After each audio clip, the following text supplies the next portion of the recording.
فرض کرو ایسی کوئی مشین ہو یا ایسی کوئی غذا یا ورزش کہ جو موٹاپا 2 دن میں ختم کر دے، بال 2 دن میں واپس کالے کر دے، کینسر سے فلو تک کسی بھی بیماری کو 1 دن میں ریورس کر دے۔ یہ ممکن ہے یا نہیں، یا انسانی نفسیات پر اس کے کیا اثرات ہوں گے، اس بحث کو چھوڑتے ہوئے بس فرض کر لیں کہ انسان اس پوائنٹ تک پہنچ گیا۔ اب مجھے یہ بتاؤ کہ کیا اب بھی تم روز جم جاؤ گے؟ Morning walk, organic food, diet plans, مطلب وہ ساری کوششیں جو جسم کی بقا کے لیے ہوتی ہیں وہ یقیناً چھوڑ دی جائیں گی۔ میکینزم آ گیا نا۔ اب ایک اور سوال ہے، ذرا اس پر غور کرو۔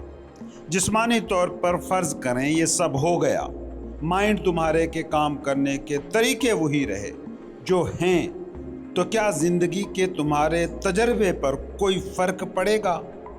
اور خطرناک زندگی تو جینے کو نہیں مل جائے گی کہ جس میں صرف 24 گھنٹے ذہنی دنگل ہی چل رہا ہوگا۔ چلیں اس پر بھی بعد میں بیٹھ کر سوچ لیجئے گا۔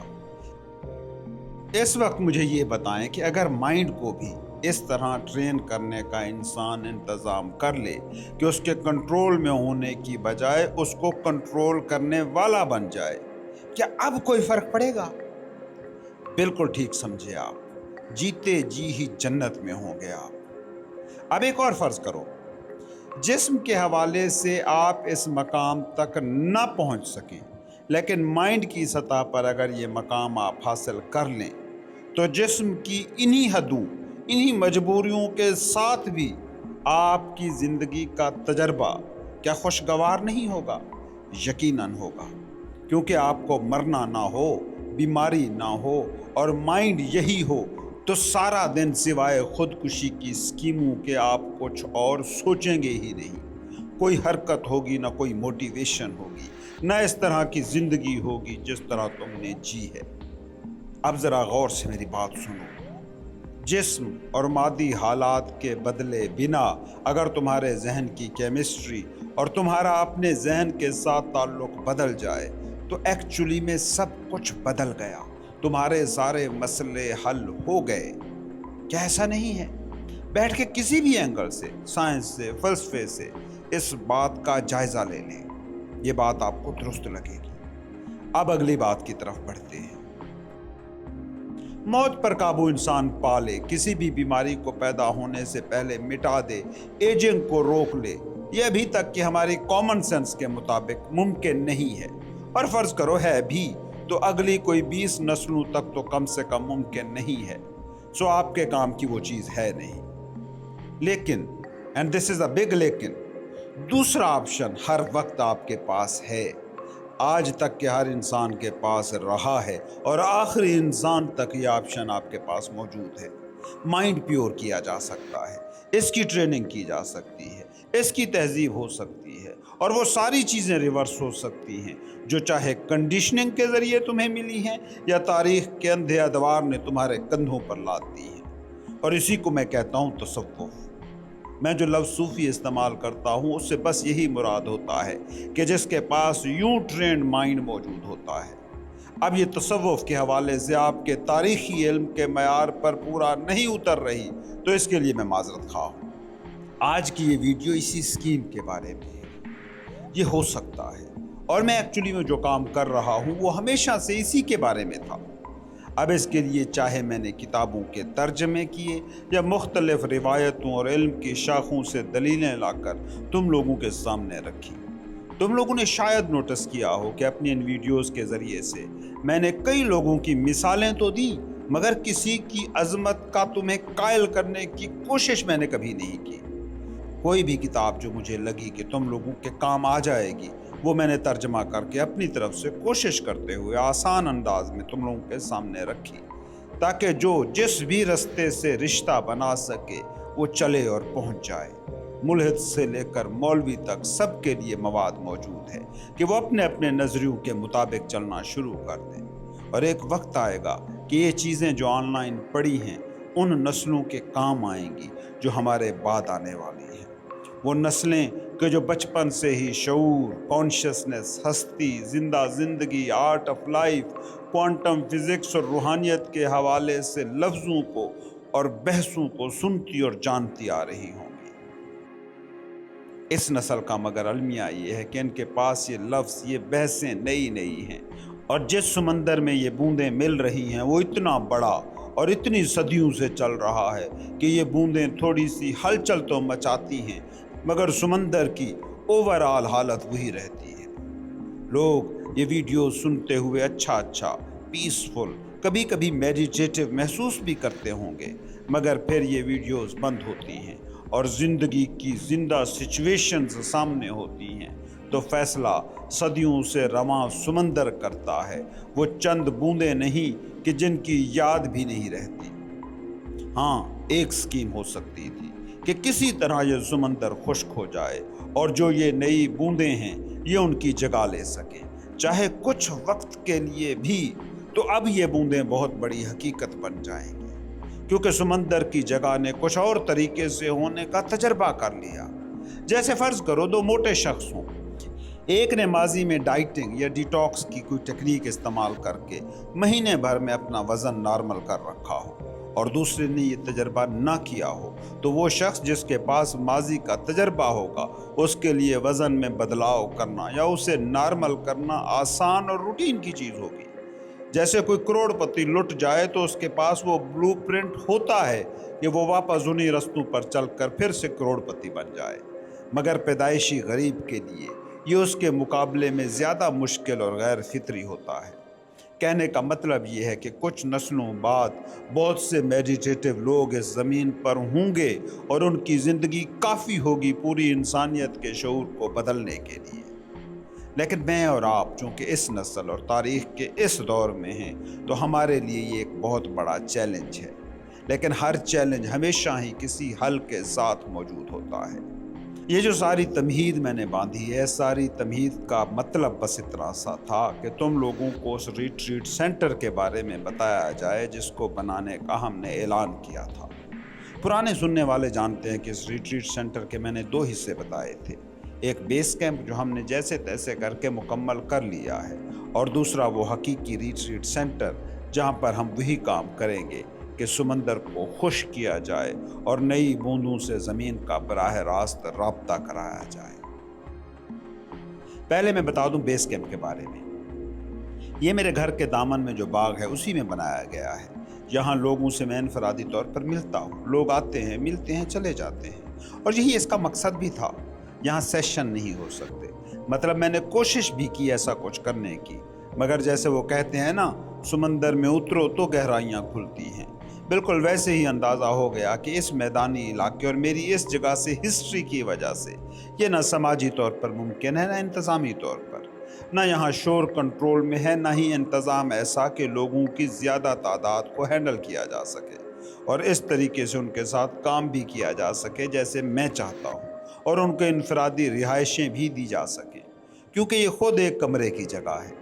مختصر یہ کہ یہاں کوئی بھی شخص جو مجھ سے ملنا چاہتا ہو وہ آ سکتا ہے، بات کر سکتا ہے، اپنے سوال رکھ سکتا ہے، اپنے مسائل پر کاؤنسلنگ مانگ سکتا ہے، مگر وہ سب جو انڈیویجولی ہو سکتا ہے۔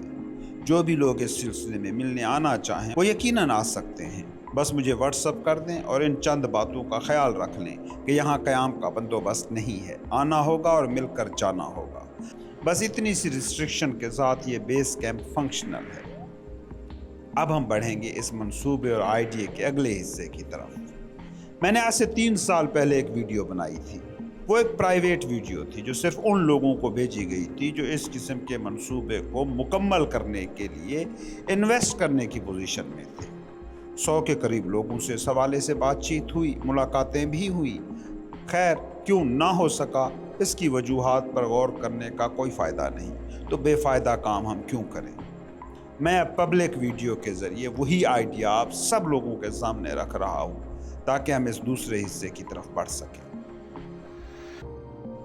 اب اس منصوبے کا دوسرا حصہ کیا ہے؟ ایک ایسی پرسکون جگہ جو کشادہ ہو، کھلی ہو، 20-30 لوگوں کو آرام سے بنا تکلیف کے اور انفرادی طور پر رہنے کی سہولت دے، جہاں خاموشی ہو، ساری سہولتیں ہوں، مطلب ایک ایسی آئیڈیل ترین جگہ جہاں سے لوگ اس لیے بھاگنے کی کوشش کم سے کم نہ کریں کہ ہمیں فزیکل مسئلے ہو رہے ہیں۔ حالانکہ جو ذہن کی سرجری ان کی وہاں ہوگی، بھاگنے کی کوشش وہ پھر بھی کریں گے، مگر میرا کہنا یہ ہے کہ وہاں سے فزیکل مسئلوں کی وجہ سے بھاگنے کا بہانہ کم سے کم کسی کے پاس نہ ہو۔ یہاں کم سے کم بھی انہیں 10 سے 15 دن اور زیادہ سے زیادہ 30 دن تک رکنا ہوگا۔ یہ وہ دن ہوں گے جب ان کے وجود کے سمندر کو خالی ہونا ہوگا اور نئی بوندوں سے اس زمین کو آشنا کرنا ہوگا، جس کے بعد وہ آرام سے اپنی اسی دنیا میں لوٹ سکتے ہیں اور اس کو بالکل اسی طرح جی سکتے ہیں جس طرح وہ جینا چاہیں، بس اس فرق کے ساتھ کہ اب ان کے پاس ٹولز بھی ہوں گے اور میکینزم بھی۔ جیسے پہلے میں نے 2 مثالیں دی، 2 موٹوں کی، ایک وہ جو پتلا ہونے کا فن جانتا ہے اور ایک جو نہیں جانتا۔ جو نہیں جانتا اس کی تو چلو مجبوری ہے، مگر جو جانتا ہے اور ہوتا نہیں وہ اس کی چوائس ہے، اس کی اپنی موج، اس کا اپنا فیصلہ۔ وہ کسی موٹیویشن کا محتاج نہیں ہوگا، وہ جانتا ہوگا کہ یہ کروں گا تو یہ ہوگا۔ یہاں اس سینٹر میں بھی جو لوگ اپنا وقت پورا کر کے جائیں گے ان کے پاس بھی یہی سارے اختیارات ہوں گے، ذہن کے کام کرنے کا ڈھنگ وہ جانتے ہوں گے۔ دوسری چیز کہ اس سینٹر میں کیا کیا ہوگا، یہ انفرادی طور پر لوگوں کی ضرورت کو دیکھ کر طے ہوگا۔ ہاں، کچھ چیزیں طے ہوں گی کہ فون نہیں ہوگا، باہری رابطے نہیں ہوں گے، ضرورت یا ایمرجنسی ہوگی تو بات بہرحال اور ہے۔ عادتیں نہیں ہوں گی، سگریٹ نوشی نہیں ہوگی، کسی قسم کا نشہ نہیں ہوگا۔ جتنے بھی دن وہ شخص طے کر کے آئے گا یہاں رہنے کے لیے، کھانے کے مینیو سے سونے کی ٹائمنگ تک سب کچھ بہرحال ہمارے کنٹرول میں ہوگا۔ اب یہ 10 دن سے 20 یا 30 دن کا کشٹ بہرحال سہنا ہوگا۔ یہ تو ہو گیا کہ سینٹر کام کیسے کرے گا۔ اب بات کرتے ہیں کہاں ہوگا۔ یہ ابھی کچھ بھی طے شدہ نہیں ہے۔ آئیڈیل تو یہی ہے کہ ملک کے شمالی علاقوں میں کہیں ہو، جہاں بنیادی ضرورتیں بھی پوری ہوں اور ہمارا بنیادی کام بھی ممکن ہو سکے، مگر یہ بہرحال فکس نہیں ہے کہ کہاں ہوگا۔ اگر اس دوران کوئی آپشن آتے ہیں جو اس علاقے سے باہر ہوں تو اس پر بہرحال غور ہو سکتا ہے، کیونکہ اس کا تعلق ہے اگلی بات سے جو میں کرنے جا رہا ہوں۔ یہ سینٹر کیسے بنے گا؟ یہاں تمہاری دنیا کے کام کرنے کا جو روٹین کا میکینزم ہے وہی کام کرے گا۔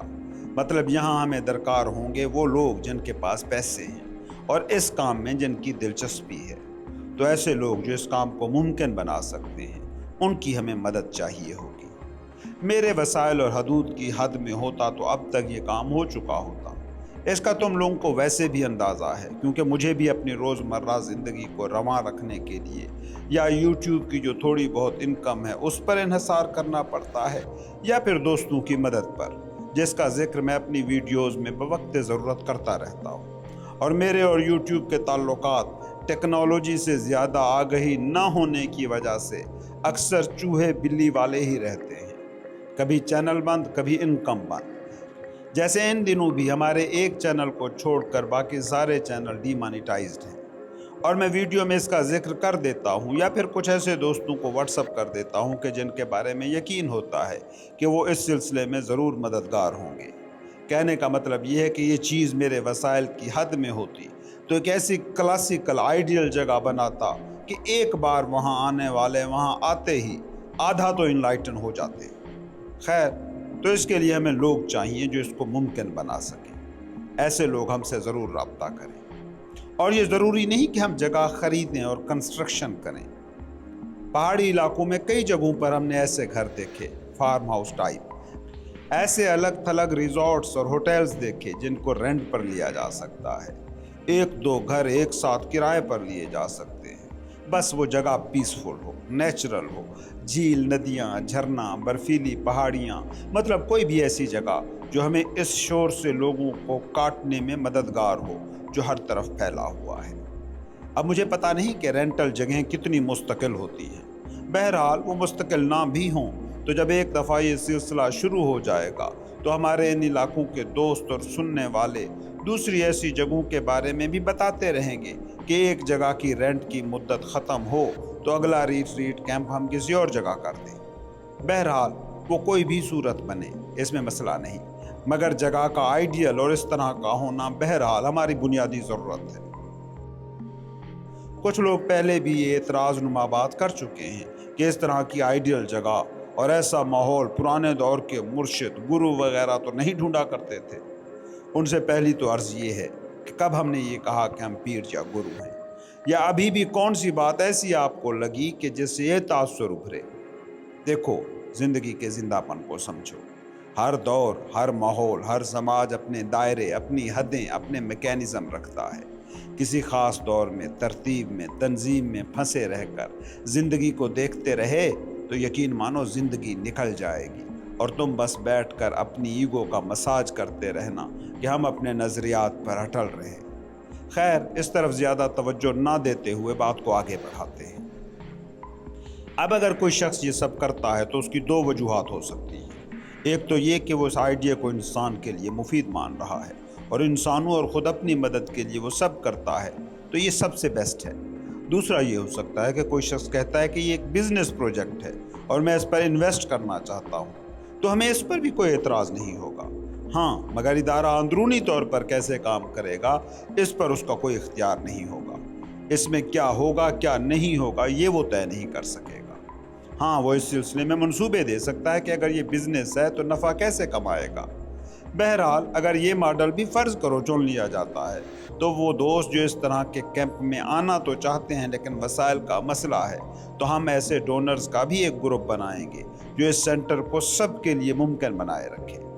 اگر رضاکارانہ بنیادوں پر بنتا ہے تو پھر بھی روزمرہ کے سلسلے کو رواں رکھنے کے لیے اور عملے کو پاسبل رکھنے کے لیے ہم زیادہ سے زیادہ لوگوں کے لیے قابل برداشت فیس رکھ سکتے ہیں، یا ہو سکتا ہے کہ ہمیں ایسے ڈونرز ہی مل جائیں کہ جس کے بعد ہمیں ان فیسز کی بھی ضرورت نہ رہے۔